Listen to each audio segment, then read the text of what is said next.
Let's move on. Chief Financial Officer report. Scott's going to present the traditional chief financial report, and then I'm going to ask that Kristen present the forecast 5 financial projections. Okay, good evening, Board. Today I'd like to highlight the January 2019 financials. The first report that you will see on Board Book page 24 is the monthly financial report. Total revenue for the month was $588,000. If you look at what revenue came in, the state gave us our evidence-based funding money and made some payments for special ed, private facility, and special education transportation. That was our first payment this year from the state for special ed, private facility, and special ed transportation. How many more weeks did you budget for? We have budgeted 4 total payments, 1 from last year, the last payment, and then 3 payments from this year. So we're still chasing 2 payments from the state that hopefully they come through with paying by June 30th. So we got the one from last year, and we got this is the first one for this From year. this year. So we have 4 months to make 2 payments. To receive 2 payments from the state. What's the likelihood of that happening? Look at us, state of Illinois. I think for sure we're gonna get, I think for sure we'll get the 3rd payment. It's just a matter of will the 4th payment come in June or before It June could come in 30th. after June 30th. And what are the amounts of the payments? It's roughly $140,000 between special ed private facility and special Per ed payment? transportation total. Per payment? Yes. So if they only do 3, we'll be 140,000 short. Yes. Well, our new governor said he's very important priority is funding education. Funding education, he did. We'll see if Tough that to Expenditure, Scott? On the expenditure side, we had $1.89 million. Once again, salary and benefits account for the majority of our expenditures. That was $1.49. And out-of-district tuition for the month of January was $75,000.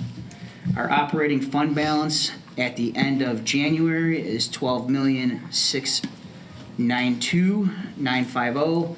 Just remember that the board has restricted $3 million in the working cash fund towards future land acquisition, possibly from the county, which would bring it to 9.692. If we move on to board book page 25, that is the financial statement showing our beginning fund balance, adding in revenue year to date and expenditures year to date in all funds, summarizing it. Moving on to the revenue side. Would you mind answering the question I asked on that page? What was on the page?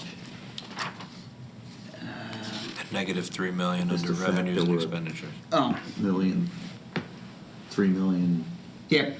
is that a problem? It's not a problem because we're still waiting for 55% of our revenue with current year property taxes with it. It was very similar to what last year's was if you were to take out the working cash bond that was issued with it.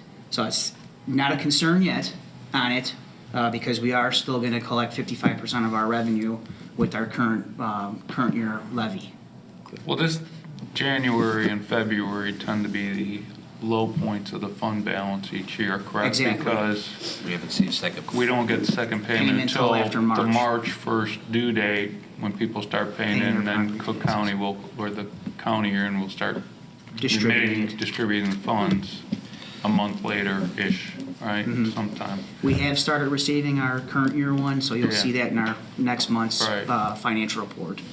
For those who early pay, okay. On the revenue side,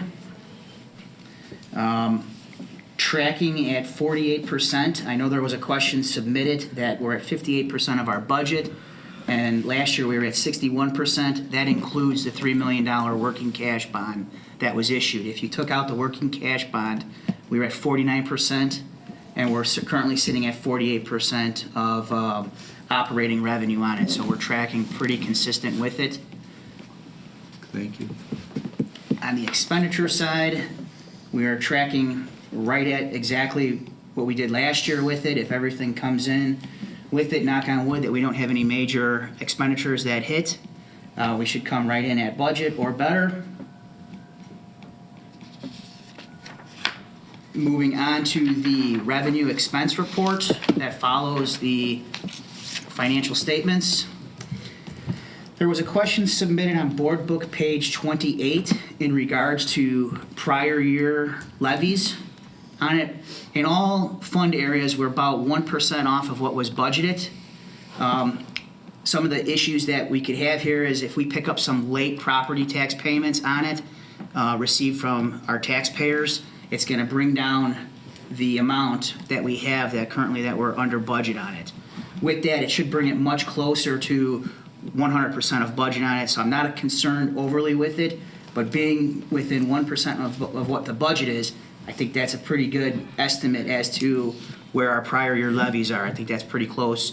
I know last year at this time, we were at 93%. So after doing some adjustments from last year and working with various people to try to say, let's get a better handle on this, we're definitely much closer to what was budgeted. And like I said, if we pick up some late property taxes that people still are paying, that'll bring us even closer to 100%. There were no other questions submitted on the revenue expense.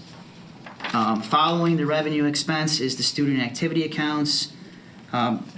Only one account in the negative, and we've known that for a while now. That's the alumni achievement. It'll continue to sit there until we take care of it, but there were no questions submitted on the student activity accounts.